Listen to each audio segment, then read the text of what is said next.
warahmatullahi wabarakatuh. Assalamualaikum warahmatullahi wabarakatuh. Bapak, perkenalkan nama saya Nuria, perwakilan dari kelompok 6. Di sini saya akan mewawancarai Bapak terkait terapi doa. Apakah Bapak bersedia? Iya Pak, mau kami bersedia Pak, duduk itu bersedia. Ya baik Pak, terima Ya kasih. kan? Ya, Iya. baik Pak. Langsung saja, Pak, apa yang dimaksud dengan terapi doa? Ya, terapi doa itu kan dalam bahasa Inggris prayer Ya. atau disebutnya prayer therapy. Itu masuk pada kelompok terapi komplementer ya, atau complement therapy. Itu masuk di dalam kategori terapi komplementer, masuk pada mind body and spirit therapy gitu kan. Ada yoga kan, ada meditasi, termasuk ada humor, ada storytelling, ada juga prayer atau doa. Nah, orang-orang Islam menyebut doa, orang-orang beragama Kristen juga menyebut doa, mungkin saja orang lain menyebutnya jampi ya. Nah, itu ya artinya. Nah, bagaimana atau apa yang dimaksud dengan terapi doa itu atau prayer therapy itu, yaitu terapi yang menggunakan doa-doa tertentu yang digunakan baik pada pasien yang memiliki penyakit atau pencegahan. Itu terapi doa itu atau prayer therapy itu, untuk dilihat bagaimana efek daripada prayer atau doa itu terhadap kesehatan, baik kesehatan mental atau mental health atau kesehatan fisik. Nah, itu yang disebut dengan terapi komplementer. Dalam arti tadi apa? Terapi doa atau prayer therapy gitu kan. Itu intinya, dan itu sudah berabad-abad digunakan terapi doa itu. Sebelum ada pertemuan-temuan yang lainnya kan, lihat aja suku-suku yang nomaden, suku-suku yang belum maju, tetap aja mereka menggunakan mantra-mantra yang menurut dalam konteks terapi komplementer atau ilmiah ya disebutnya prayer therapy gitu kan. Dalam bahasa kita dengan sederhana terapi doa gitu kan. Ya. Gitu kan, terapi doa saja gitu. Jadi bagaimana doa dijadikan sebagai sebuah terapi gitu kan, bukan hanya doa sebagai sebuah pembaktian kepada Tuhan, kepada yang supranatural, tetapi intinya bagaimana ini dalam konteks kesehatan ya, terutama ilmu terapi komplementer atau medis ya, itu gimana gitu pengaruhnya terhadap kesehatan, itu yang dijadikan sebagai sebuah penelitian sehingga muncul pada modern pada abad-abad, terutama pada abad ke-20 sampai abad 21 hari ini, ada muncul disebut dengan terapi doa atau prayer therapy yang berkembang di Amerika ya, di negara-negara Eropa, termasuk di Asia, di timur, yang sudah biasa cara berdoa itu karena sudah inherent include dengan tradisi, dengan custom, dengan kebiasaan masyarakat timur yang beragama. Itu maksudnya. Apalagi pertanyaannya? Terus jauh dari aspek ilmiah. Ya maksudnya begini, kalau maksudnya mungkin pertanyaan begini, ada nggak pengaruh secara ilmiah begitu ya tentang doa itu terhadap kesehatan manusia? Ya sudah banyak penelitian, termasuk yang dalam buku yang sudah dijelaskan itu, dalam Hajanah Terapi Komplementer Alternatif yang saya tulis itu. Misalnya di sini semenjak dipublikasikan hasil penelitian Jost dan Weldon misalnya 95, itu telah banyak penelitian yang menunjukkan bahwa banyak efek daripada doa terhadap kesehatan gitu ya. Banyak di situ. Misalnya saya sebutkan lagi, misalnya Thomas Elliot Oxman, MD, Profesor Emeritus Psikiatri, bagaimana terhadap pengaruh doa terhadap kesehatan psikologi, terhadap kesehatan psikis, terhadap kesehatan mental, dan masuk berpengaruh terhadap kesehatan fisik ya. Bahkan misalnya dalam penelitian di Amerika, salah satu National Institute lembaga kesehatan nasional di Amerika itu meneliti adanya bagaimana pengaruh doa terhadap orang-orang yang memiliki penyakit jantung. penyakit jantung, ternyata diketahui bahwa orang-orang yang mengabadikan berdoa mungkin saja dia orang Kristen gitu kan, orang Buddha, orang Muslim, karena Amerika kan negaranya demokratis ya, negara demokratis, berbagai macam agama secara individu juga boleh hak hidup gitu kan. Nah, dia meneliti dengan berbagai macam beragam keagamaan, ada yang Muslim, ada yang Kristen, ada yang Buddhis, ada yang Katolik, ada yang Hinduism gitu kan. Ternyata itu 40% itu adalah memberikan efek pengaruh. 40% dari orang diteliti itu ternyata cepat gitu bertahan hidup dari penyakit jantung itu, jadi bertahan lama gitu kan. Dan juga berdasarkan penelitian itu juga ditemukan bahwa itu menstabilkan darah. Jadi hipertensi bisa mengurang dengan cara berdoa, kan logis.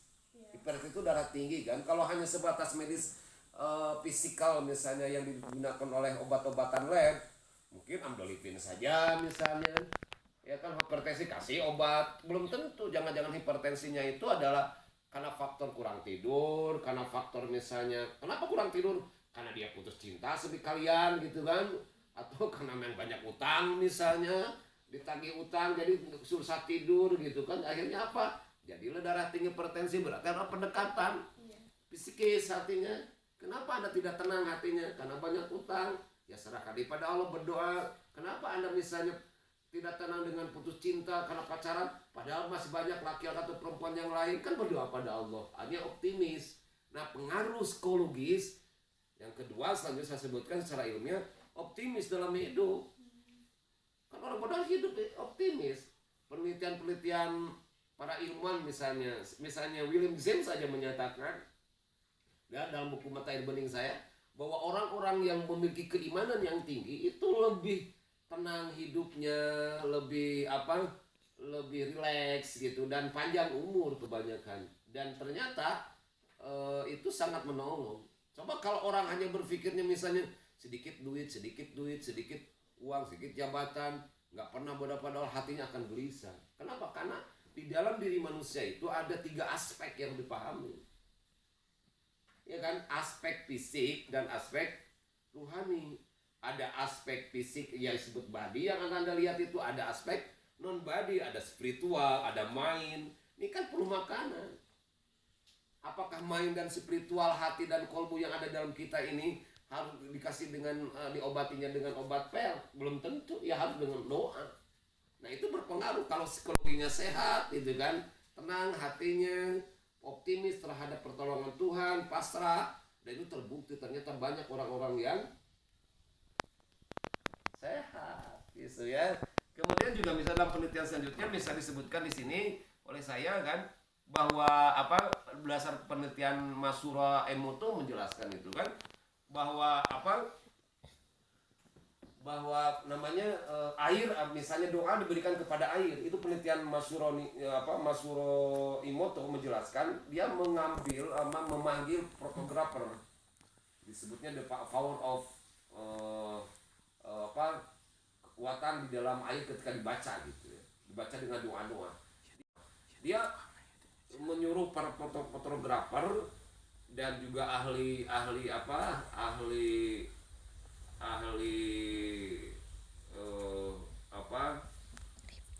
foto-foto yang bersifat non fisik ya, seperti menggunakan teleskop dan sebagainya. Dia mencocokkan 2 air yang netral, yang tidak pakai doa-doa, ternyata ada perubahan. Air yang dengan kata-kata dengan doa, baik dengan Zen, Buddha Zen maupun Muslim dan Kristen, itu ternyata air itu berubah menjadi bentuk-bentuk kristal yang sangat indah. Tetapi ketika dilihat misalnya air dengan kata-kata yang jahat, dia sebutkan misalnya kata-kata Hitler, itu nggak beraturan air itu. Kemudian temukan lagi air yang didoakan oleh seorang Muslim, ternyata lebih besar pengaruhnya, gitu kan, pengaruhnya terhadap orang yang tidak non Muslim. ada kristalnya banyak, itu molekulnya berubah. Kemudian juga dia bandingkan dengan apa, dengan air Zam-Zam. Itu ternyata air Zam-Zam yang didoakan, yang tidak didoakan dengan yang didoakan, air biasa yang didoakan hampir sama. Kemudian air Zam-Zam didoakan lagi, kristal lebih banyak lagi. Itu penelitian daripada seorang ilmuwan, bukan lagi seorang pendeta gitu kan, atau ustadz atau kiai atau ulama. Benar-benar ilmuwan melakukan penelitian secara ilmiah, artinya secara rasional empirik gitu kan. Diri molekul ternyata molekul itulah yang membantu fisik menjadi sehat.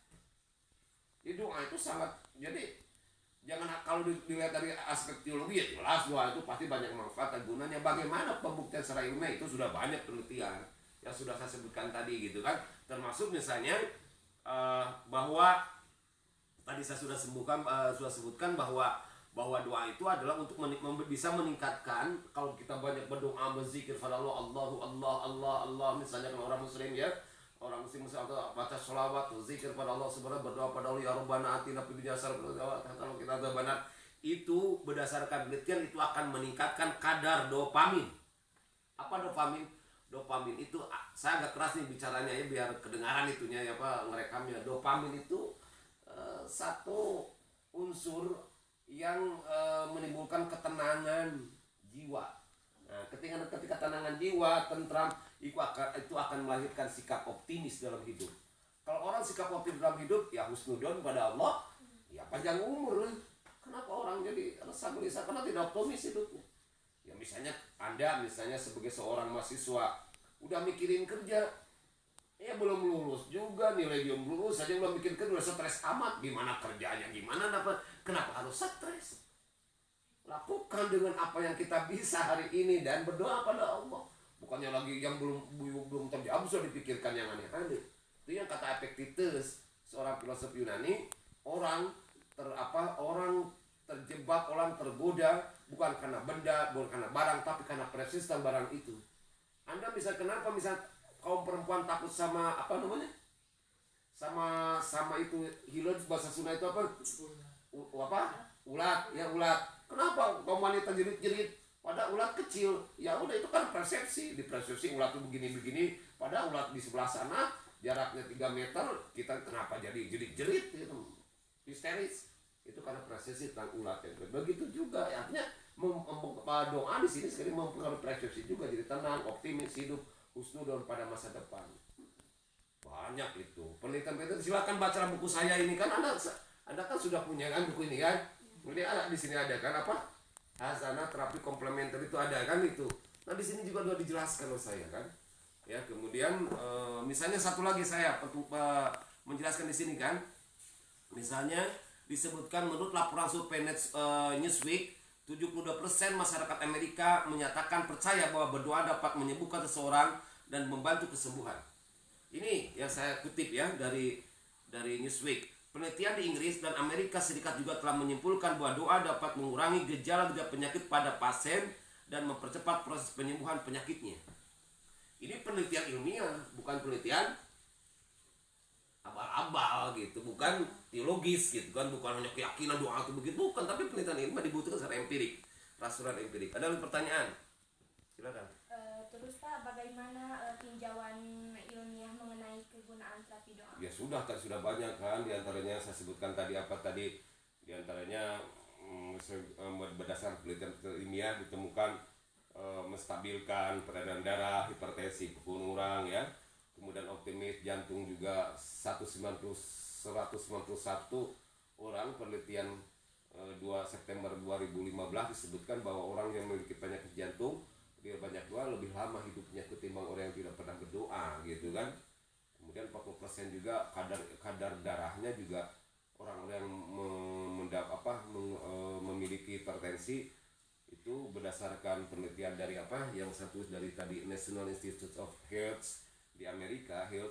Menjelaskan, atau Lembaga Kesehatan Nasional Amerika menjelaskan bahwa 40% orang yang berdoa, di mana orang-orang tersebut memiliki penyakit hipertensi, ternyata 40% itu mereka lebih panjang umurnya dan stabil. peredaran darahnya, jadi mengurangi pretensi. Di antaranya optimisme kan, optimisme dalam hidup yang sebutkan tadi secara psikologis kan ada meningkatkan kadar tadi apa, kadar dopamin itu, di mana dopamin itu adalah salah satu unsur yang mempengaruhi ketenangan jiwa gitu kan, ketenangan jiwa, fisik segala macam itu ya, paham nggak? Ya itu gitu yang dimaksud itu. Terus Ini mau sama dengan kuliah aja ini. Terus apa? ketika doa dijadikan asuhan keperawatan, menurut Bapak apa langkah-langkah apa saja yang akan dilakukan? Nah itu yang penting bagi seorang perawat. Jadi jangan latah. Kan ada seorang muslim misalnya tiba-tiba memaksakan doa, jangan-jangan dia Kristen gitu, jangan-jangan dia penganut Katolik, jangan-jangan dia juga dia berbeda. Kamu yang suka sufi yang banyak sholawat Sayyidina, jangan-jangan dia adalah yang anti Sayyidina. Nah itu artinya harus diteliti dulu. Artinya langkah yang pertama itu adalah khususnya dalam ini saya harus jelaskan di sini kan. Khususnya dalam asuhan keperawatan, maka langkah pertama yang dilakukan adalah melakukan penilaian keagamaan. Penilaian keagamaan bisa saja secara terang-terangan atau di belakang. Lalu itu historisnya, sejarahnya gimana nih dia hidupnya. Kalau dia misalnya tidak pernah ke masjid, tidak pernah ke gereja, tidak pernah, nah bagaimana intervensi doanya? Apakah dia nggak boleh disamakan misalnya? Orang yang kiai, orang yang pendeta yang boleh disamakan gitu, atau Kristen dengan Kristen dengan Muslim nggak boleh disamakan.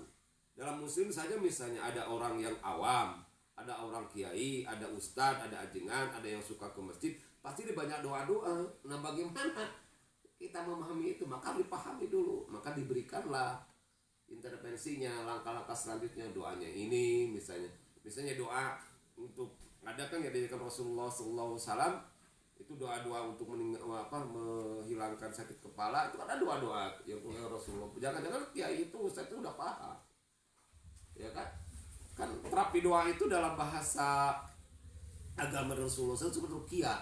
Ruqyah itu artinya menyembuhkan penyakit dengan doa-doa, bukan ruqyah dengan jin-jin itu sudah menyeleweng itu ruqyah kayak begitu. Ruqyah itu dia seolah sendiri. Kalau Anda misalnya itu Bismillahirrahmanirrahim, ya Allah sembuhkanlah dengan doa, sendiri juga bisa. Ini ruqyah itu artinya, ruqyah itu mengobati satu penyakit, baik penyakit fisik maupun mental, dengan doa-doa yang diajarkan Rasulullah Shallallahu Alaihi Wasallam. Bisa dari Al-Quranil Karim atau yang diajarkan Rasulullah, atau kadang-kadang yang juga yang diajarkan para ahli-ahli solihin, orang wali-wali Allah gitu kan. Jadi ruqyah itu sekarang jadi aneh. Ruqyah itu dengan jin, dengan lok-lok bungau, nggak ada itu. Jangan-jangan dia stres aja orang ketika dia ruqyah kamu yang saya, jangan-jangan kamu nggak pernah ada yang di belakangnya jin segala macam. Memang tidak ada di mana-mana. Jangan-jangan yang ngomong ke sini itu jin Islam juga. Misalnya jin itu, misalnya ada jin Wahabi, ada jin Syafi'i, ada jin Muhammadiyah, jin Persia, jin NU, mungkin saja madhab di situ. Ada jin Sufiah, jin Torekat, jin apa, jin tukang nyanyi, macam-macam kan. Kayak kita kan manusia kan. Jin itu kan, ya kan.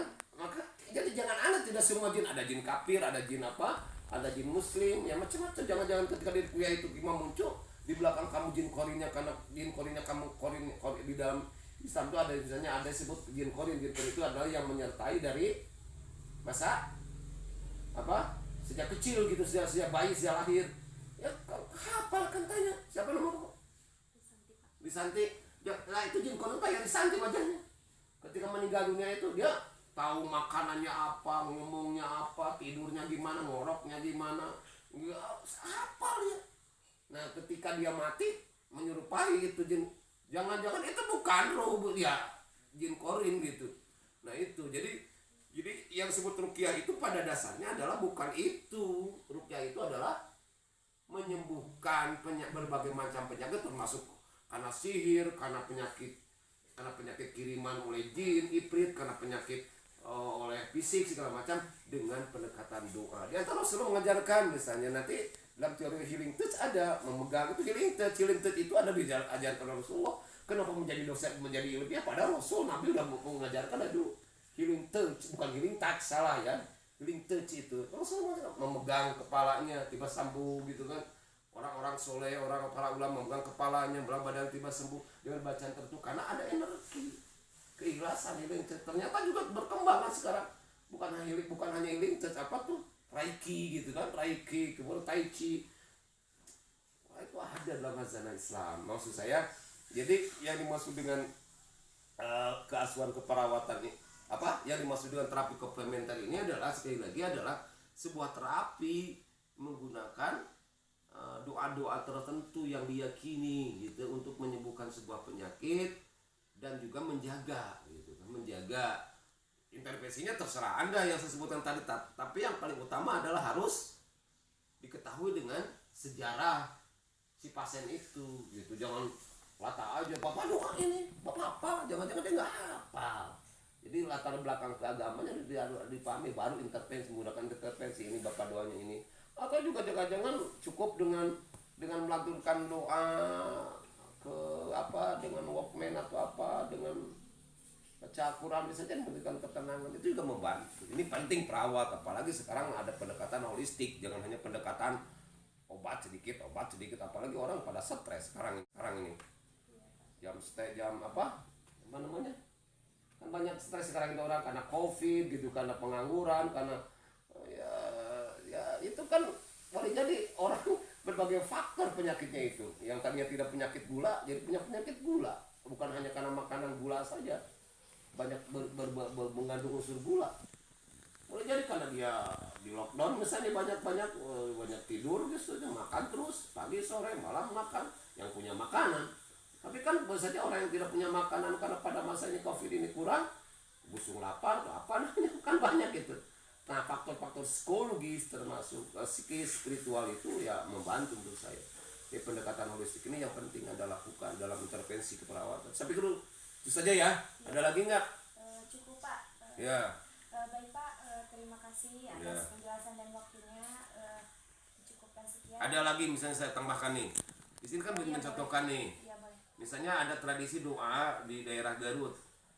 Doa-doa untuk penyakit kanker bisa dibaca di dalam buku ini kan? Iya, Pak. Itu ada untuk penyakit kanker, misalnya penyakit kanker. Ya, Pak. Istighfar 10 kali, selawat atas Nabi 10 kali, Al-Fatihah 1 kali, baca surat Al-Maidah ayat 82 sampai 21, surat Al-A'raf ayat 70 sampai 21, surat Ar-Ra'd ayat 16 sampai 28, surat Al-Anbiya ayat 38 sampai 50, surat As-Su'ara ayat 125 sampai 227, surat Az-Zumar ayat 42 sampai 52, surat Al-Ghafir, Al-Mu'min ayat 67 sampai 77, surat Al-Juruf ayat 52 sampai 70. Ini tradisi yang biasa digunakan oleh masyarakat, oleh para ulama, diajarkan di salah satunya di Garut misalnya. Untuk penyakit kanker katakanlah baca ini. Makanya saya simpan di sini biar ada orang bisa baca ini. Yang menentukan kan semuanya Allah. Kalau kita meyakini Allah yang menentukan sehat dan tidaknya, kita berusaha dengan doa-doa ini, minimal juga hatinya tenang gitu kan, tadi darahnya stabil, apalagi optimis hidupnya gitu kan, dopaminnya meningkat gitu kan. Ya, itu makanya ini penting Anda baca lagi ini ya. Nih coba di ini coba. Ya, ini mungkin ini ada yang bisa melihat ini baca ini. Ya, itu aja ya. Terima kasih ya. Ya, makasih Pak. Ya. Assalamualaikum warahmatullahi wabarakatuh. Waalaikumsalam warahmatullahi wabarakatuh.